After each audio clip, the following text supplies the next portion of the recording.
The biggest disappointment of the year hits for me. AMD releases yet another card that you can't get your hands on, and you can't get your hands on Ketchup. Let's get into the hot news, everybody. I'm your host, Brett. We're gonna get into the hottest tech news that I could find on the internet, starting off with the despair of my soul, which is Tesla has announced that they're delaying the Model S and Model X refresh that was supposed to come out in March. Actually, they said that the first units would be rolling off the line in February, which normally I don't get excited about super high-end cars in the $90,000 plus region because I'm just a wee man who can't afford things like that. But in this case, I was actually planning on using this for a charity live stream over on UFD Tech, and their delay directly impacts me. Normally, this is irrelevant to me. The plight of rich people is not on my table of things to be concerned about, but here it is, and it's now been delayed up until July, with a lot of people reporting that on their estimated delivery section that it is now reporting that's when they're gonna get their cars. And in an email that Elon Musk sent out to Tesla in late February, they said that they were retooling the production lines for the Model S and Model X, and it just appears that it's not ready yet, and we just can't have it, and I am sad. This is sad face.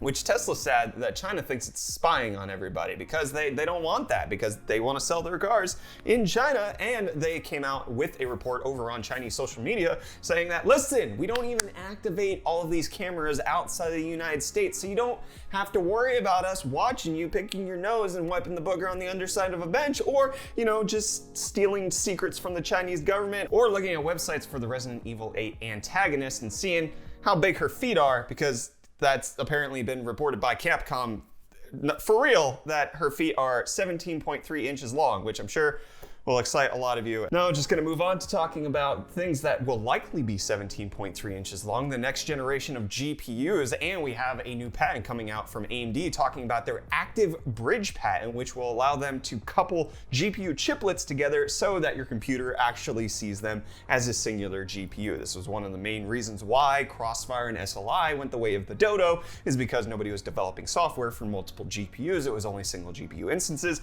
This patent right here would allow us to get over that software hurdle while getting the benefits of multiple GPUs. AMD thinking of the way of the future, and they're thinking of the way of the present to just tease you constantly with never getting a graphics card in your entire life because you want the AMD Midnight Black Edition RX 6800 XT. Cool, we're just gonna list it on our website and immediately have it go out of stock. You can't have it. And in case you're wondering, what is the Midnight Black Edition? It's the regular version, but darker.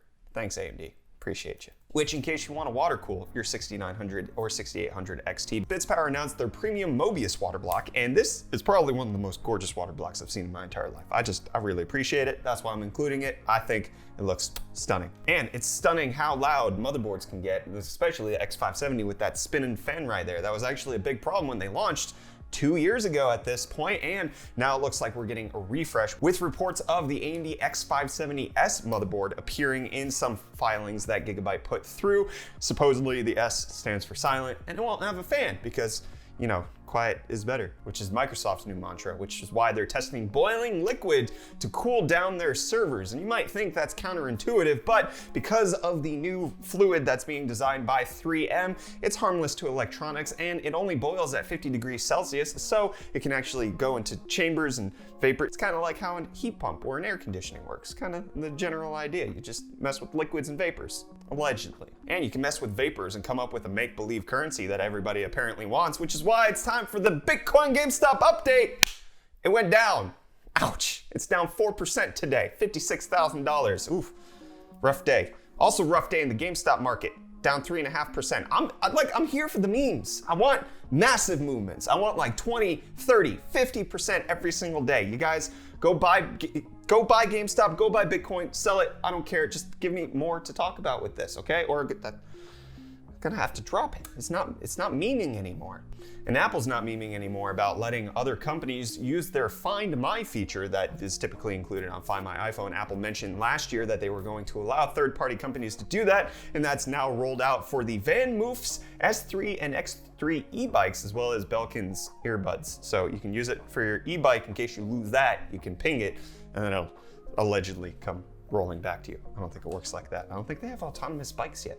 It's because the 5G is not powerful enough, which T-Mobile is working on, and they are now launching their long-awaited plan of their 5G home internet. It's now being unveiled to 30 million homes who are eligible for the service, 10 million of which are in rural areas and only cost $60 a month or $65 without auto pay. And the one key question that I had with this was, will there be data caps? And according to T-Mobile's sites, nope, there are no data caps on our 5G home internet service, with them saying you can get up to 100 megabits per second in most regions. It's not a terrible price for home internet. It's way better than what I'm getting at home, especially if the upload speeds are anywhere better than what I'm getting. So I might consider switching over to this, but it's not necessarily revolutionary. 100 megabits is not something that gets me excited in the morning. But what gets me terrified in the morning is this headline right here.